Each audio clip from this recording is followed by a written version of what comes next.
Арма көрермен, эфирде Астана Тайм, студияда мен Бекболат Сатуов, сурдаудармашы Айсұлу Баянденқызы, бүгін көретіндеріңіз. Қостанайда 10 айлық сәби шетінет, ауруханаға ем іздеп барған баланы дәрігерлер неге аман алып қала алмады? Қателік неден кетті? Қарағандының іргесіндегі елді мекен тұрғындары жарыққа жармай отыр. Сәл жел соқса болды, өшіп қалады осы ауыл. Замакане болады, жаңа линиялар. Ауылда су да жоқ, жол да жоқ. Жоқтан шаршаған халықтың мұқтажына билік неге құлақ аспайды? Дәрі-дәрмек тапшылығы болуы мүмкін. Фармацевттер дабыл қағуда. Бұлай деуге не себеп? Үкімет мәселені қалай шешпек?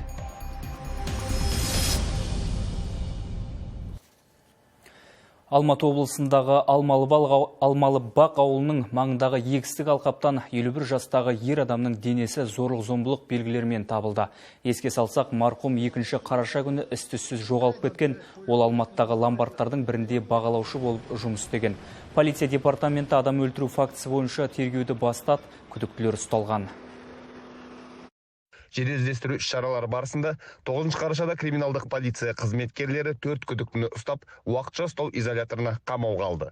Қазіргі уақытта қылмыстың барлық жағдайлары мен себептерін объективті зерттеуге бағытталған қажетті тергеу әрекеттері жүргізілуде. Қостанай облыстық балалар ауруханасында 10 айлық нәресте көз жұмды. Баласынан айырылған Күнімхан Зарлыхан әлеуметтік желіде жазба қалдырып, дәрігерлердің салғырттығын сынады. Солардың кесірінен сәбиім шетінет деп отыр. Күнімханның айтуынша ақ халаттылар науқас балаға нақты диагноз қоя алмаған. Сәл ғана демікпесі болған дербес бірнеше күн облыстық ауруханада жатқан, денсаулығы күрт нашарлап, жансақтау бөлімінде жан тапсырыпты. Түнде баланың ажырсысы үреп кетті, хуже болды, балаға что-то демалама, не істеп кішкене, сосын врач шақырдым, подышкасын басатын, балаға укол салдырды. Түнде жатпайды бала, таңға дейін почти крем шығамыз, солай таңға дейін уақыт өтті. Сенс нормально, бірдеңе колите деп осылай сөйлейді, мақандай грубый деп. 2 күн ұйықтай алмай жүрміз. Онда бала тревожный. Онда балаға тибазон саламыз дейді. Тибазон ол балаға мүлдем салуға болмайды екен. Судорога беріп атқан жоқ, ешқандай несі жоқ. Ол тибазон неге салған білмейміз. Айтты, тревожный баланы жылап тұр, сол жылаған басу үшін деп тибазон салды. Сол 11 кезінде келді реанимацияға, резко алып кетті баланы. Денсаулық сақтау басқармасы сәбидің өліміне қатысты түсініктеме берді. Арнайы тексеріс басталғанын хабарлады. Осы іске байланысты денсаулық сақтау басқармасында қызметтік тексеру басталды. Сондай-ақ оқиғаға қатысты сот медициналық сараптама жүргізілетінін хабарлаймыз. Сараптама нәтижелері мен медициналық фармацевтикалық қызметтің сапасын бақылау комитетінің қорытындысы ұсынылады. Ақтөбеде әуе қорғаныс күштерінің әскери институтында оқу жаттығу кезінде қаза тапқан авиациялық эскадрилья офицер нұсқаушысы Батыр Оразымбетовті соңғы сапарға шығарып салды. Батыр Оразымбетов осы әскери институтта 2009 жылы тәмамдаған, кейін сол әскери институтта түрлі лауазымда қызмет еткен. Ми-8 тікұшағымен ұшуда мол тәжірибесі бар ұшқыш, түрлі экстремалды төтенше жағдайларда ұшқан. Жалпы әуеде ұшу уақыты 500 сағаттан асады, еңбек сіңірген жылдары үшін және мерейтойлық медальдармен марапатталған. Артында отбасы және 2 баласы қалды. Қазақстан Республикасы қорғаныс министрінің тапсырмасы бойынша оқиға орнына арнайы комиссия келді. Авиациялық оқиғаның себебі техникалық ақаулық, тергеу барысы туралы ақпарат беріледі. Қорғаныс министрлігінің атынан майор Оразымбетов Батыр Қайратұлының отбасына көңіл айтамын. Еске салайық, Мәртөк ауданы Сарыарқа ауылы маңында 9 қараша күні сағат 11:40 шамасында әуе қорғаныс күштері әскери институтының Ми-8 тікұшағы құлады. Әуе кемесінде 3 адам болған, біреу оқиға орнында қаза тапты. Жарақат алған 2 офицер облыстық көпсалалы ауруханаға жеткізілген, екеуінің де қазір беті бері қараған. Бүгінгі таңда жағдайлардың екі науқасында орташа. Бүгін енді жағдайлары стабильный болғандықтан отделениеге көшіреміз. Жалпы жағдайлары тұрақты. Енді көбінеген жарақаттар алған комбинированный травма дейді. Бас миын шайқалу, кеуде соғылу, іш құрылыстылардың соғылуы. Қызылжар өңірінде боранда қария жоғалып кетті. Есіл ауданының 83 жастағы тұрғыны түнгі уақытта үйінен шығып кетіп, із-түзсіз жоғалған. Туғандары зейнеткердің есін жоғалтқанын айтып отыр. Сондықтан оның қай бағытқа кеткенін білу болжау қиын. Ауыл тұрғындары, полицейлер және құтқарушылар жабылып іздеп жатыр, алайда 2 күннен бері таба алмай әлек. Қазір төтенше жағдай мамандары Есіл өзенінде де сүзу жұмыстарын жүргізуде. Қараша күні сағат 11:10 төтенше жағдай департаментінің іздестіру тобы құрамында 10 адам, 1 қайық, 1 ұшу құралы бар, және 1 кинологты расчет бар, және төтенше департамент полициясының 5 адам, 2 бірлік техникасы, жергілікті қарта 8 адам Есіл өзенінің бойында 1941 жылғы туған ер адамды іздестіру жұмыстары жүргізілді.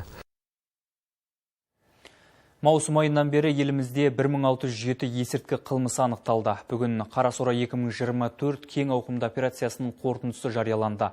799 сату, 245 өсіру және есірткіні заңсыз сақтаудың 194 фактісі анықталды. Заңсыз айналымнан 21,5 тонна есірткі тәркіленді. Операция кезінде синтетикалық есірткіні өндіретін 15 зертхана анықталды. Жамбыл облысының Шу ауданында 380 гектардан астам алқапта 100 тоннадан астам жабайы қарасора жойылды. В ходе операции полиция пресекла деятельность 2. Операция барысында полиция 2 ұйымдасқан қылмыстық топтың әрекетіне тосқауыл қойды. Қарағанды облысында ұйымдасқан топ анықталып 15 күдікті ұсталды. Олар мефедронды телеграм арқылы сатқан. Қазіргі уақытта тергеу жалғасуда. Алматыда 5 адамнан тұратын ұйымдасқан топ әшкереленді. Бұларда интернет ресурстардың көмегімен синтетикалық есірткі сатумен айналысқан. Астананы қалың қар басты. Тоқтаусыз жауған ақ ұлпа салдарынан көшедегі қозғалыс қиындап, аяқ алып жүру мүмкін емес. Тіпті қала маңына қатынайтын автобустар уақытша тоқтады. Қазір коммуналдық қызмет мекемелері толық күшейтілген режимге көшкен. Кешеден бері көше тазалап, қар көріп жатырмыз. Бірақ әлі таусылар емес. Біз тазалап біткенше қайтадан қар басып қалып жатыр. Енді амал жоқ. Демалмай жұмыс істеуге тура кеп тұр. Тоқтаусыз жауған ақ ұлпа қаладағы қозғалысқа айтарлықтай кедергі келтіруде. Тұрғындар көше бұлай тұрсын, үйге кіріп шығар жолымыз әлі тазаланбаған дейді. Кейбіреулер үлгермей жатқан болар деп түсіністікпен қарауда. Көшелер тазаланбаған, үйдің айналасы тазаланған жоқ. Балдарға қиындау болып жатыр да? Мынау қаршы ғой, міне қаршы. Үлгер алмай жатқан шығар. Жерді миы шығып, тазалық жұмыстар жүргізіп жатқан жоқ. Сөзін тоқтатары. Қазір қаланың коммуналдық қызмет мекемелері күшейтілген режимде жұмыс істеп жатыр. 1300-ден астам техника мен 2400-ге жоқ жұмысшы қар тазалауға жұмылдырылған. Бір аптада елордадан 57.000 текше метр қар шығарылды. Техника жетседі, 100% қазіргі таңда 2 ауысымдық режимге ауыстық. Коммуналдық мекемелердің барлығы жұмыс істеп жатыр. Одан басқа тағы да қазір түнгілікке де адамдардың санын көбейтуге барлығын қарастырып жатырмыз. Елордаға қар түскелі өткен аптада 200-ден астам жол көлік оқиғасы тіркелген. Полицейлер жүргізушілерге барынша мұқият және сақ болуда, белгіленген жылдамдықты сақтап, қауіпсіз арақашықтықты сақтауды ескертеді. Қиылыстарға жаяу жүргіншілер өткелінде және қоғамдық көлік аялдамасына жақындағанда жылдамдықты алдын ала азайтуда, сондай-ақ кенеттен маневр жасауды болдырмауды ұсынамыз. Жаяу жүргіншілерде ерекше сақтықты талап етеді. Жолды өту кезінде барлық көліктердің толық тоқтағанына көз жеткізіңіз. Синоптиктердің болжамынша алдағы күндері еліміздің кей жерлерінде 25 градус аяз болады. Ал Астанада тағы бір апта бойы тоқтаусыз қар жауады. Бұған әкімдіктегілер алаңдап отқан жоқ. Бәрі жеткілікті дейді. Дәрбек Бақбек, Самат Орынбаев, Астана Таймс. Небәрі 2 ай ішінде 650 үйде өрт болған. Ең өкініштісі тілсіз жаудан 31 адам қаза тапты. Еліміздегі жер үй тұрғындарының көпшілігі әлде көмір жағуға мәжбүр. Алайда ондағы қауіпті ескеретіндердің санас, күні көмірге қараған жұрт өзін қалай сақтандыра алады? Төтенше жағдай қызметі ұйымдастырған рейдте қаншалықты нәтиже береді? Әріптесім Ергелді Тілеуқұл елордадағы тұрғын үйлерге мамандармен бірге барып көрді. Улы газдан бір жұтым алсаңыз, басыңыз айналып, жүрегіңіз айнуы мүмкін. Ал 2 жұтымнан кейін адам бірден талып қалады. Ал ұйықтап жатқан кезде улы газ ағзаңызға түскен жағдайда мүлдем тіл тартпай кетуіңіз мүмкін. Сондықтан үйдегі пешке, әсіресе ол көмір болса, немқұрайлы қарауға болмайды. Жылда жер үйде шыққан өрт бір отбасының өмірін жалмады деген хабар бүкіл елдің қабырғасын қайыстырады. Бейбіт күнде бұндай қасіретті оқиғалар неден болды деген сұрақта баршаны алаңдатады. Оның себебіне үңілер болсақ, қарапайым қауіпсіздік шараларының сақталмауы. Шағын көмір пешінен шыққан көк түтіннің өзі жабық кеңістікте өлімге алып келеді. Осыған орай әр өңірдегі әкімдіктер заманауи құрылғылар сатып алып, түтінді анықтайтын бұл датчиктерді төтенше жағдай министрлігі тегін орнатып береді. Ал оның алдында рейд жүргізіп, көк түтіннің қаупін адамдарға түсіндіреді. Ең жиі кездесетін пештердің жанында әртүрлі жанғыш материалдарды сақтау. Ол жаңа киім жаю немесе отынды сақтау қасында болады. Басқа да жанғыш материалдарды пештің қасына қойғаннан өрттердің шығу себептері бар. Тағы да бір өрттердің жиі шығатын себептерінің бірі бұл жаңағы өздеріңіз білесіз көмірмен, мысалы біздің орталық, солтүстік, батыс аймақтар көбінесе көмірмен жылытылады. Сол көмірдің өздігінен жануынан болады өрттердің себептері. Биылдың өзінде датчиктердің арқасында 248 адам құтқарылған. Жалпы осы жылу маусымында бүкіл ел аумағында 100 мың үйге осы құрылғылар орнатылған. Бірақ әлі де қауіпті елемей төтеншеліктерді үйі тұрмақ ауласына кіргізбейтіндер көп. Десе де төтеншеліктер қауіп болуы мүмкін үйлерге қайта-қайта келуден шаршамаймыз дейді. Сондықтан бұл рейд кез келген адамның өмірін құтқаруы мүмкін. Біз кіреміз, қанша келсек те кіруге тырысамыз сол үйге. Сол үйдің адамдарымен түсініктеме жүргізу үшін, өйткені өрттің алдын алған маңызды, чем оны өшіргеннен. Бір отбасын құтқарып қалды, яғни анасы мен 4 баласы. Осы датчиктің арқасында құтқарылған болатын. Мәселен, Жасуан Мәтенов болса, бұл қатерге немқұрайлы қарамайтын адамдардың бірі. Ата-анасы жұбайы мен қызының өміріне қауіп төнбеу үшін пешке қосымша өздігінен қымбат құбырлар мен желілер сатып алған. Мысалы, пеш бізде кәдімгі жер үйдегі пеш, бәрі қосылып тұр, тоқпен, насоспен, бәрі нормально жүргізген. Жыл сайын, ай сайын бәріміз үйде тексеріп отырамыз. Енді үйдің пешіне, өз үйінде пеш болғаннан кейін тексереміз оны.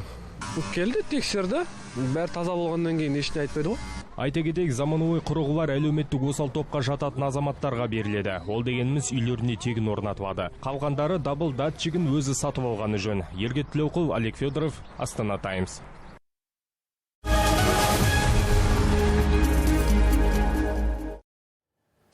Келер жылы доллар 507 теңгеге дейін көтерілуі мүмкін. Бұл сарапшылардың болжамы. Бұған дейін ұлттық банк төрағасы өзгерістің болмайтынын айтқан еді.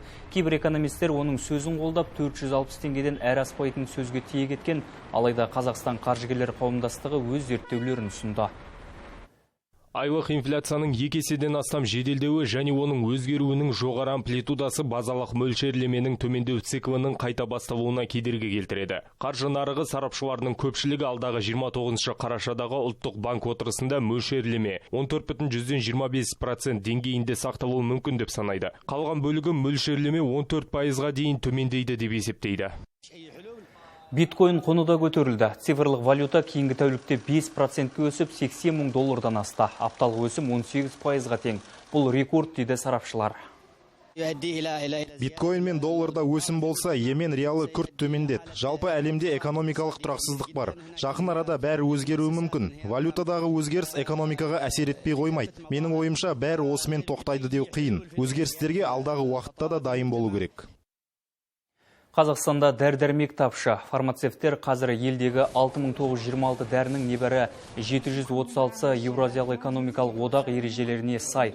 Қалғаны келесі жылдың соңында тыйым салынғалы тұр деп дабыл қағуда. Оған бірнеше фактор әсер етіп отыр. Ең алдымен Еуразиялық одақтың талабы дейді сарапшылар. Ал денсаулық сақтау министрлігінің өкілдері аймақтардағы департаменттерге дәрі жоқ деген шағымдар түспегенін айтады. Қазіргі таңда осы уақытқа 121 дәрілік заты ол жаңағы арыз берілді. 2024 жылдың аяғына дейін 340 дәрі берілу керек. Және қалған дәрілік заттар олар 25 жылға жоспарланып отыр. Бүгінгі таңда мынандай дәрі жоқ деген арыз келіп түскен жоқ. Ал дәріхана иелері қазірдің өзінде 200-ге жуық дәрілік зат айналымда жоқ екенін айтады. Олар халық дәрі тапшы деп департаменттерге шағымданбайды, елдің оған уақыты жоқ дейді. Дәрі тапшы ма жоқ па оны білетін дәріханалар өздері біледі. Фармацевттер осы бірінші столда тұрған, сол кісілер біледі. 200-ге жуық препарат жоқ болды. Біреулері маркировка өте алмай жатыр, біреулер маркировка өтті, таңбалауды, біреулер тіркеуден өткен жоқ деген сияқты, сондай процесстер өте көп болып жатыр.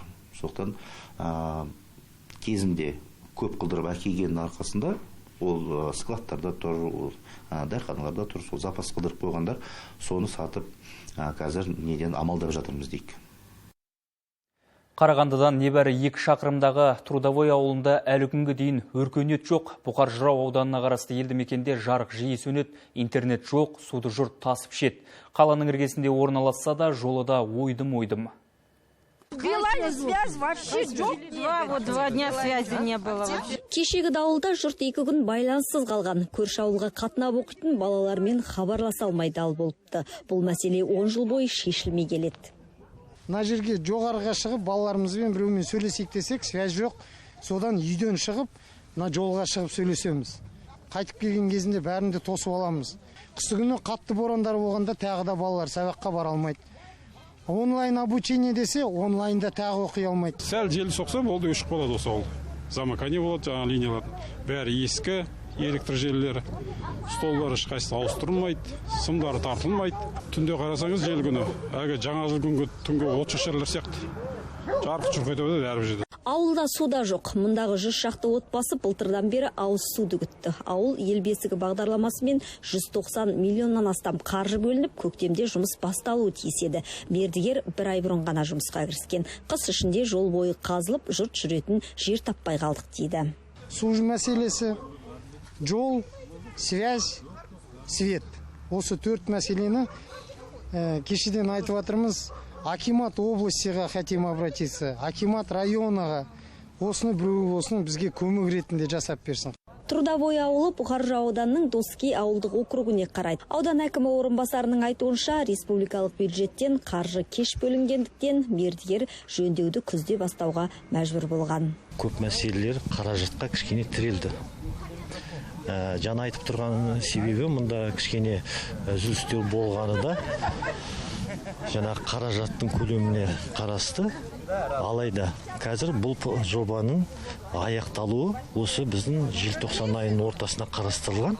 Жергілікті әкімдік пен мердігер компания жолға құм, қиыршық тас себіп түзетуге уәде берді. Ал байланыс операторлары ауылды кезекке қойған, бірақ қашан интернет тартылатыны белгісіз. Қарағанды жарық компаниясы сымдардың тозып кеткенін алға тартты. Ең алдымен трансформатор, КПП-ларды ауыстыру жоспарда тұр. Содан кейін ғана үзіле беретін сымдарды жаңартады. Айжан Қуаш, Айдар Рақымжанов, Астана Таймс, Қарағанды облысынан. Үйленбеу күні. Осылай деген дінтанушы отбасын құруға асықпайтындарда сілкіп алды. Мұхамеджан Тазабеков бойдақтардың не ауру, не күнәһар екенін айтады. Бұл жұрттың қитығына тиіп кеткен ау, көбі айды аспаннан шығармай, өз ісіңді біл деп жауап берген. Мәселе қайдан шықты, танымал тұлғаның бұлай деуіне не түрткі болды, толығырақ тілшіміз тарқатады. Қазіргінің жастары асықпаған арбамен қоян алады дейме, әйтеуір үйленуге асықпайды. Бұрын ата-бабаларымыз 13-те отау иесі дейтін. Бертін келе бұл пікір өзгеріп, көп жас отбасылы болуды ойламайтын да болды. Бұл Мұхамеджан Тазабектің пікірі. Танымал дінтанушы мұндай азаматтардың не ауру, не күнәға батқан адам екенін айтты. Егер мысалға сіздің денсаулығыңыз ұрып тұрса, жасыңыз жетіп тұрса, басыңыз бостандықта болса, қаржы қаражатыңыз жеткілікті болса, онда үйленбеу сізге күнә. Неге? Себебі бір адамның осыншама бүкіл жағдайы болып тұрып дейді. Ол үйленбесе не ауру, не күнәһар деген сөз бар.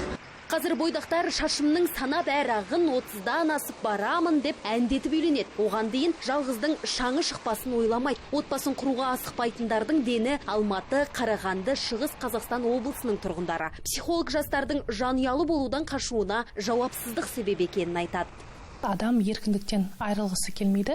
Сонымен бірге қорқыныш, яғни материалдық жағынан отбасымды асырай алмаймын деген қорқыныштардың бірі.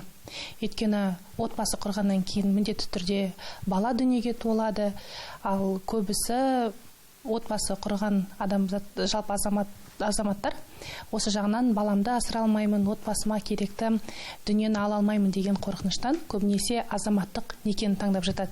Соңғы 10 жылда некеге тұрғандардың саны 164 мыңнан 128 мыңға азайған. Салдарынан бала туу көрсеткіші төмендеді. 2050 жылға дейін қазақстандықтардың саны 24 миллионға жетеді деген болжам айтылып жүр. Бірақ Тазабек айтпақшы, күнәға батқандар көбейе берсе, ел демографиясы оңалады дегенге сену қиын.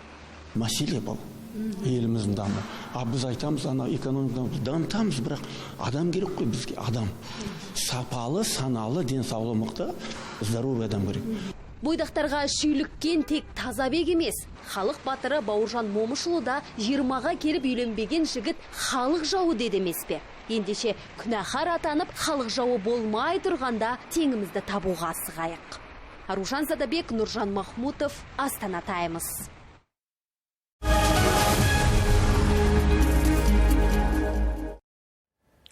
Ауылдарда дәрігер жетіспеушілігі мәселесі шешіліп жатыр. Аманат партиясы жанындағы республикалық кеңес отырысында денсаулық сақтау бірінші вице-министрі осылай деді. Бүгінде ел аумағындағы елді мекендерде 69 мыңға жуық медицина қызметкері жұмыс істейді. Барлығы 5 мыңнан астам медицина нысаны бар. Жыл соңына дейін тағы 450-ге жуық жаңа мекеме пайдалануға берілмек. Жіті дефицитті мамандарға 100 МЗП бойынша үстеме көтерме ақшалар төленіп жатыр. Ол 8,5 миллион теңге. Ауылдық жерлерде 32 аудан аралық көп салалы аудандық ауруханаларды жаңа капиталдық жөндеу және қажетті медициналық техникамен жабдықтану жұмыстары жүріп жатыр. Ауылдық жерлерде бизнесті дамытуға мемлекеттің қолдауы едәуір мүмкіндік береді. Бұл туралы Шығыс Қазақстан облысында өткен ауыл әкімдерінің бірінші өңірлік форумы барысында айтылды. Жиында халықтың көші-қон ағынын азайту, жергілікті кәсіпкерлерді қолдау және ауылдардың көркею мәселелері талқыланды. Шығыс Қазақстан облысының Қатон-Қарағай ауданындағы Коробиха ауылы бүгінде алыс жақын шетелге де танымал. Мұндағы басты ерекшелік әрі жетістік ауыл туризмі. Өңірдің әсем табиғаты кім-кімді болсын бей-жай қалдырмасы анық. Келушілердің жайлы демалысы үшін барлық қажетті жағдай жасалған. На сегодняшний день у нас в селе Коробиха Бүгінде Коробиха ауылында 15 қонақ үй бар. Осы жылы тағы 2 іске қосылды. Биыл бізде халықтың жоғары белсенділігі байқалады. Біз алпауыт инвесторлардан гөрі ауыл тұрғындарына көбірек көңіл бөліп жатырмыз. Қазір аймақта медициналық туризмге де баса назар аударылып отыр. Әсіресе панта емханалар меймандардың көңілінен шығуда. Ауыл шаруашылығы өнімдерін өңдеу жолға қойылған. Бал өңдеу желілері сәтті жұмыс істеп жатыр және алғаш рет көкөністерді сақтайтын фермалар пайда болды. Өңір басшысы мемлекеттік қолдаудың құралдарын белсенді пайдалану қажеттігін айтты. Надо вносить определенные изменения. Белгілі бір өзгерістер енгізіліп, бағдарламалар қоспасы жасалуы керек. Бір бағдарлама екіншісін толықтыруы тиіс, және бұл істе ауыл тұрғындары маңызды рөл атқарады. Біз ауыл халқының өмірін жақсы жаққа өзгертуіміз керек. Сонда ғана олардың көші-қон ағынын тоқтата аламыз. Ермек Көшербаев ауыл әкімдерінің бір-бірімен тығыз қарым-қатынаста жұмыс істеп іске асырылған жобалардың табысты тәжірибесімен алмасып отыруы маңызды екенін атап өтті. Мөлдір Жаққан, Астана Таймс. Қызылорда облысы Шаған ауылында аяқ су мәселесі түйткілді. Тұрғындардың айтуынша ауылішілік арықтардың кейбірі көміліп, арнасы тарылып қалған. Ол есік алдындағы бақшаны көгертуге кедергі дейді. 5 мыңға жуық тұрғыны бар ауылда жұмыспен қамту, жолдарды жөндеу мәселелерде өзекті болып отыр. Тұрғындар оны Аманат партиясының мобильді қоғамдық қабылдауында көтерді. Жыл басынан бері 14 шалға елді мекенді аралаған олар бұл жолы Шаған және Нағи Ілиясов ауылдарында болды. Бұл уақытымызды үнемдеп, мәселемізді жүзбе-жүз айтуға үлкен мүмкіндік дейді тұрғындар. Ойымдағы көкейімде жүрген сұрақтарды қойдым, жауабын жақсы алдым. Осындай шаралар әрдайым ұйымдастырып келіп тұрса, біз енді жұмыстағы кісілеріміз бара алмаймыз ол жаққа әдейілеп. Рахмет сіздерге. Қоғамдық қабылдауға көршілес орналасқан ауылдардан да келіп жатқандар бар. Олар сала мамандарына толғандырған сауалдарын қойып, базыналарын жеткізді. Ауылға газ кіргізу, спорт сауықтыру кешенін салу және мұнан бөлек жұмыспен қамту мәселелерінде көтеріп жатыр. Аманат партиясы барлық көтерілген мәселелерді бақылауына алып, осыны шешу бағытында тиісті жұмыстарды жүргізетін болады. Қызылжарда жайлы мектеп ұлттық пилоттық жобасы аясында бой көтерген білім ордасы есігін айқара ашты. 600 балаға арналған нысанда барлық заманауи технологиялар қолданылған. Игі жобаның арқасында Солтүстік Қазақстан облысында 3 ауысымдық мектептер мәселесі толығымен шешілді. Жаңа білім ордасының ашылу салтанатына облыс әкімі Ғауез Нұрмахамбетов қатысты. Супер заманауи мектеп Петропавлдағы Орман шағын ауданында бой көтерді. Оқу бөлмелерінің түгел дерлігі IT жүйесімен жабдықталған. Бұдан бөлек үй мәдениеті, дизайн мен ас пісіру бағыттарын қамтитын 3 шеберхана бар.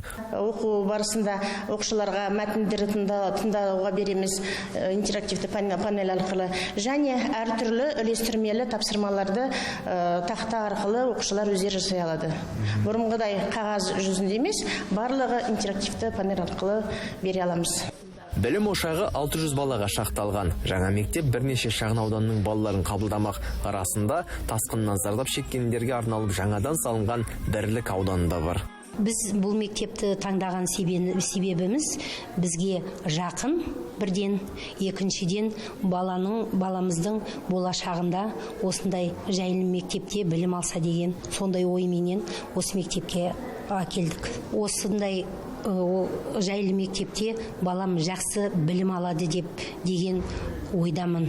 Жалпы ауданы 4000 шаршы метрден асатын мектеп 2 бөлімнен тұрады. Бастауыш және орта буынғанаты. Әр сектордың жеке акт залы мен дене шынықтыру залдары бар. Тіпті мүмкіндігі шектеулі балалар үшін де барлық жағдай жасалған. Мемлекет басшысының тікелей тапсырмасының жайлы мектеп бағдарламасының орындалу мақсатында бүгін Петропавл қаласында жаңа жайлы мектеп есігін ашып жатыр. Барлық құрал жабдықтарымен қамтамасыз етілген 20-30-дан астам оқу кабинеттері бар. Мектеп даярлық тобы медициналық қызметпен қамтамасыз етіліп отыр. Билік өкілдері келесі жылы дәл осындай мектепті Береке ықшам ауданында да қолданысқа беруді жоспарлап отыр. Жалпы бүгінде Теріскейде апатты мектептер жойылып, 3 ауысымдық оқу жүйесі мәселесі толық шешілген болатын. Абзал Құрманкен, Евгений Мотыль, Астана Таймс, Петропавл. Елордада құқықтық және әлеуметтік көмек көрсететін Ботақ қолғанат орталығы ашылды. Орталықта елге келген қандастарға көмек көрсетіледі, яғни оларға құқықтық жағынан жұмысқа орналасуға немесе түрлі құжаттарды рәсімдеуде қолғанат болады. Айта кетейік, шекара асып келген азаматтарға мемлекеттік көмек көрсету орындары да бар, дегенмен ол аздық етеді дейді орталық жетекшісі. Ашылу салтанатына Сенат және Мәжіліс депутаттары, қаламгерлер мен зиялы қауым өкілдері қатысты. Қандастарымыз келіп жатыр, олар құжат алу, олардың жаңағы рәсімделуі, не болмаса жұмысқа орналасу, солардың бәрін көбісін біле білмейді біздің келген қандастар. Бірінші рет көшіп келген кезде соған байланысты бұларды жаңа оқытуы бар, жұмысқа орналасуы бар, көптеген әлеуметтік мәселелерді шешуде осындай орталықтар көмек жасайды. Елордада Мағжан Жұмабаев атындағы халықаралық колледжде үздік 2024 мамандықтар байқауы өтті. Жоба Астана жастары, жастар ресурстық орталығы, білім басқармасы және Астана қаласының әдістемелік орталығымен бірге ұйымдастырылған. Онда 25 жұмысшы мамандық бойынша өзара кіл мықтылар анықталды. 20 күнге созылған бұл шарада 150 сарапшы төрелік етті. Екінші курс студенті Санжар автомеханика номинациясы бойынша 15 қатысушы арасында үздік атанды. Ол жобаға 3 ай бойы дайындалған. Жеңіл көліктің қозғалтқышын бөліп, шашып, қайтадан жинау керек болған уақытқа. 20 минут берілген, адамдар сол 20 минутта сыймай жүрді. Ол өте қиын тапсырма болған. Өйткені каждый өзінің детальдарын, орындары бар, қалай тұратын жерлері де бар. Соны бәрін сақтап, миына сақтап түсен керексің. Маған шын айдан оңай болды. Өйткені мен ол саласыдан бұрыннан бері жұмыс істеймін, білем, оқып жүрмін. Самрат та үздік жобасына үлкен дайындықпен келген, оның мамандығы лифтер. Таңертеңнен бастап обедке дейін стендта жұмыс жасаймыз. Тоқтарды жалғап бір-бірімен, насосты жалғап қосып, сосын лифтті іске қосу керек. Сол біздің задачамыз болды. Негізі қиын болды. Участниктер көп болды, 15 бала. Оның ішінен 3-ші орын алдым. Қаладағы барлық лифттерді іске қосып, оларды жалғап, қосып.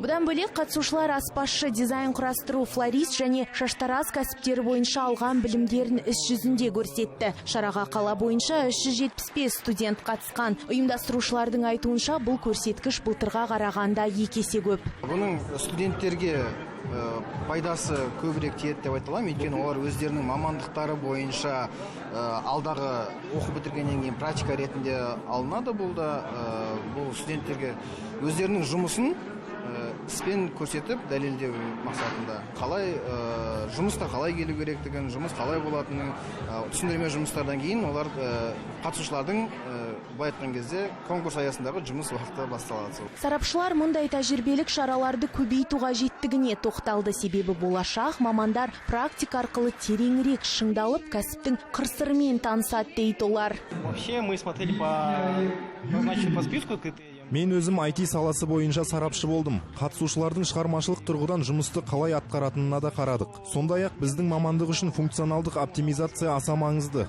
Айта кетейік, жеңімпаздарға теледидар, телефон және iPad сынды бағалы сыйлықтар табысталды. Айдана Қайрат, Бағлан Жанғозин, Астана Таймс. Оралдық боксшы Өнер Сейілхан жастар арасындағы әлем чемпионатында топ жарып чемпион атанды. Көк байрақты көкке көтеріп, әнұранымызды әлемге паш еткен жас қыранда жерлестері құрметпен қарсы алды. Ат мінгізді, толығырақ тілшіміз Еркін Карин айтады.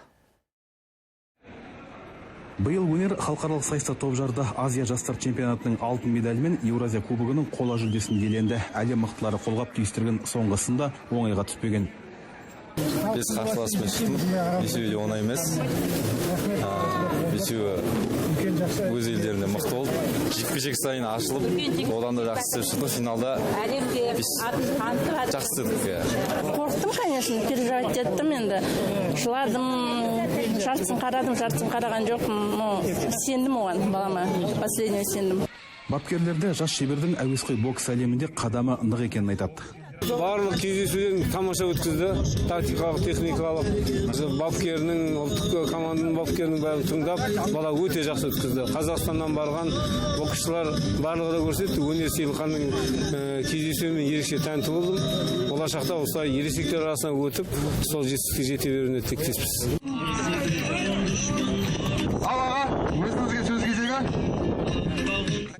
Айтулы бәсекеде Қазақстан құрамасы өз тарихында тұңғыш рет жалпы есепте бірінші орында иеленіп, ел қоржынына 6 алтын, 1 күміс, 10 қола түсті. Еркін Карин, Алтынбек Қабделов, Астана Таймс, Орал.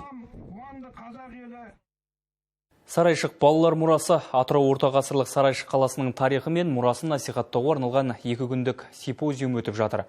Жоба көне қаланың құпиясын, тарихи деректер мен аңызын, архитектуралық құндылығын суретшілер көзімен болашаққа мұра етуді көздейді. Шара аясында бұған дейін жас суретшілерге есімі аңызға алған қылғалам шеберлері шеберлік сабағын өткізген.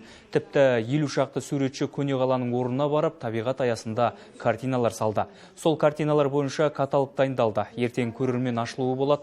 Осы шараларды қорытындылай келе Сарайшық мәдени мұрасын сақтап қалудың іс-қимыл стратегиясын ұсынамыз дейді ұйымдастырушылар. Өзіме осы бір жайықтың жағасы арғы фонында анау елді мекен Сарайшық елді мекені, ол бер жағындағы архитектуралық қазбалар орны, солардың бәрін бұлай ойынша топшылап ұйымдастырып алдым да, осыны кенеп бетіне түсірдім. Осыны арнайы композиция құрдым. Мақсатын айтатын болсам, бұл жерде стратегиялық ұсыныс берілу керек. Болашақта осы Сарайшық қаласын біз қалай дамытамыз, қалай жастардың көзімен, суретшілердің көзімен, сурет өнерімен біз қалай танытамыз деген мақсатта. Павлодарда еріктілер сирек кездесетін өсімдіктермен танысты. Таза Қазақстан акциясы аясында Жасыл ел жасағының сарбаздары экологиялық музейді аралап көріп, орталықтағы жылыжайдың жұмысымен танысты. Мақсат жастардың бойында экологиялық мәдениетті қалыптастырып, қоршаған ортаны тазалығын сақтауға шақыру. Келесі жылдан бастап оқу орындарында танымдық сабақтар өткізілмек. Бұл жас ұрпақтың сана көкжиегін кеңейтіп, табиғатта аялауға үйрететін болады. В этом году в рамках республиканской акции «Таза Казахстан» Биыл Таза Қазақстан акциясы аясында көптеген қызықты шаралар ұйымдастырдық. Себебі тазалық тек көше, аулаларды сыпырумен ғана шектелмейді. Жастар арасында экологиялық мәдениетті қалыптастыру өте маңызды. Өйткені жастар қоршаған ортаны қорғаудың, сақтаудың маңыздылығын жете түсінулері керек. Бұл шара да осы мақсатта өткізіліп отыр. Бізде бүгінге осы, аман сау болыңыздар.